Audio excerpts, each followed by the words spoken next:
Bonjour à tous et bienvenue dans cette pratique de yoga focus sur tes hanches spécial coureur. N'oublie pas avant tout de t'abonner à la chaîne, c'est pour soutenir mon travail. Juste un petit clic en bas et surtout, si tu as envie de voir d'autres pratiques de ce genre, si ça te plaît, viens me dire en commentaire les thématiques qui t'intéressent et on verra ensemble comment on peut construire un yoga fonctionnel axé pour ton corps autour de ces thématiques choisies ensemble. Moi, j'enseigne un yoga fonctionnel, comme je te le disais, allié avec la science. J'évite trop de bullshit, ça ne m'intéresse pas ici. Pas de chakra, pas de technique miracle pour soulager tes douleurs, ça n'existe pas non plus.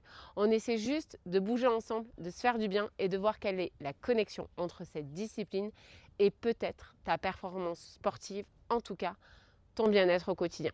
Alors c'est parti, déroule ton tapis, on y va ensemble. C'est parti, on va commencer debout, juste les bras le long du corps ici. Viens prendre deux belles grandes inspirations. En les privilégiant par le nez, expire, tu relâches tout. Encore une fois, inspire.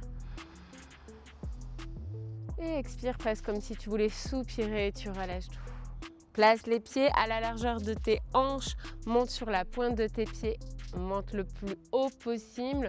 Jusqu'à ce que tu sentes un petit peu comme un déséquilibre. Quand c'est le cas, garde tes talons rapprochés. Très bien. Encore un petit peu. Repousse fermement le sol comme si tu voulais que la force, elle parte du sommet de ton crâne, qu'elle parte de la tête et non pas de tes pieds. Excellent. On va ensuite s'amuser à aller d'un pied à l'autre, fléchir nos genoux. En gardant les pieds bien à plat, ça va venir travailler la flexion dorsale de tes chevilles. Parfait. Maintenant, garde tout le poids du corps sur le pied gauche. Monte le genou droit vers le ciel et tu redescends. Voilà, on remonte et on redescend. On en fait 10, 3, 4, 5, 6, excellent, 7, 8, 9 et 10. On repose nos deux pieds à plat, fléchis tes genoux, plonge comme une révérence, connectez le ventre à tes cuisses, tu relâches tout vers le sol. Peu importe la distance qui te sépare de ton tapis, chacun dans son corps, ça va évoluer au fur et à mesure de tes pratiques. C'est ça qui nous intéresse. D'ailleurs, cette pratique, tu ne vas pas la faire une fois, mais tu vas la faire plusieurs fois par semaine pour en voir vraiment les bénéfices. On a changé de jambe. Jambe gauche qui monte et qui descend. Allez, 2,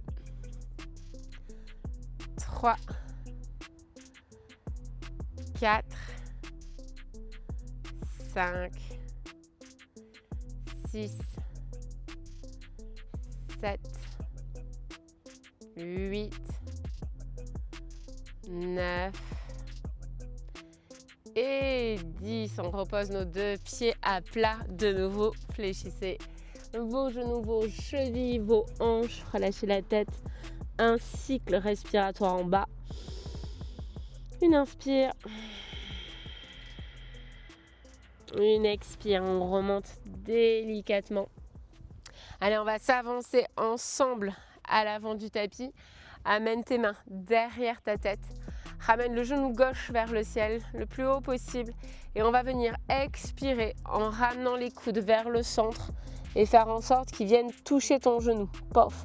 Une fois que ça touche, on réouvre les coudes. On vient chercher de l'extension dans la poitrine sans perdre d'amplitude avec le genou. Ok, d'abord 2-3 répétitions. Allez, encore 2. On connecte. Et on repart. Tu vas sentir vraiment tes fléchisseurs de hanches, ton psoas qui travaille.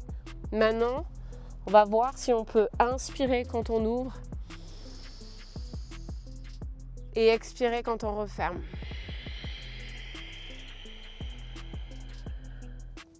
On inspire quand on ouvre et on expire quand on referme. On va se caler maintenant sur la longueur de la respiration. Pas sur le temps dans lequel tu as envie de faire ton mouvement. T'inspires, t'inspires, t'inspires, t'inspires, t'inspires, t'inspires. Et là, tu souffles tout doucement, tu souffles. Tu souffles, encore, encore, encore. Je suis sûre que tu peux souffler un peu plus alors que tu aurais envie de repartir derrière. Ok, un dernier. On inspire. Et on expire doucement.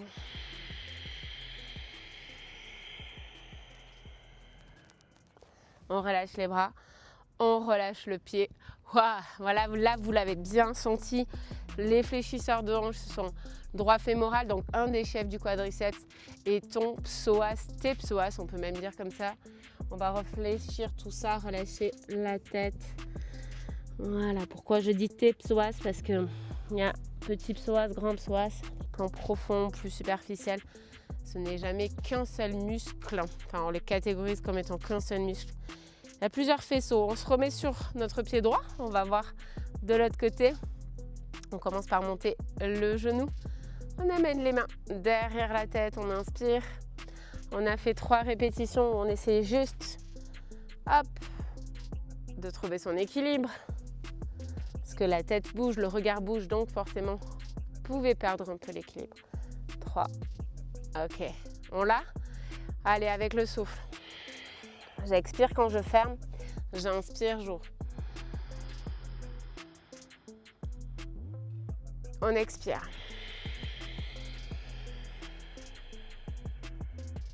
On inspire. Et on expire doucement.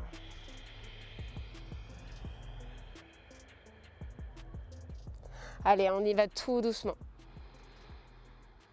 Inspirez, inspirez, inspirez, poussez dans la poitrine, dilatez les poumons. Et doucement, vous expirez, peut-être avec un genou qui monte plus haut. Vous devez sentir qu'à l'expiration, le transverse engage. Du coup, il donne un point fixe au psoas. Il vient le plaquer entre 3. Et on relâche. Super. Venez me dire si vous avez réussi à tenir vraiment jusqu'au bout de l'expiration dans cette posture. De nouveau, Uttanasana, on l'appelle comme ça, la pince debout. On relâche tout. On respire. Longue inspire. Et complète expire. Et voilà, on est parti. Ok, ça c'est un bel exercice pour travailler votre foulée. Si vous sentez un petit peu que c'est douloureux au niveau de vos psoas, vous pouvez être sûr que c'est un exercice que vous allez pouvoir faire, qui va être bénéfique pour renforcer toute cette chaîne des fléchisseurs qui est intéressant à trouver dans votre foulée. Merci à tous d'avoir effectué cette pratique avec moi. Elle est courte, mais je vous le répète souvent, ça suffit largement pour tenir dans la durée, pour que votre corps puisse s'adapter régulièrement et progressivement.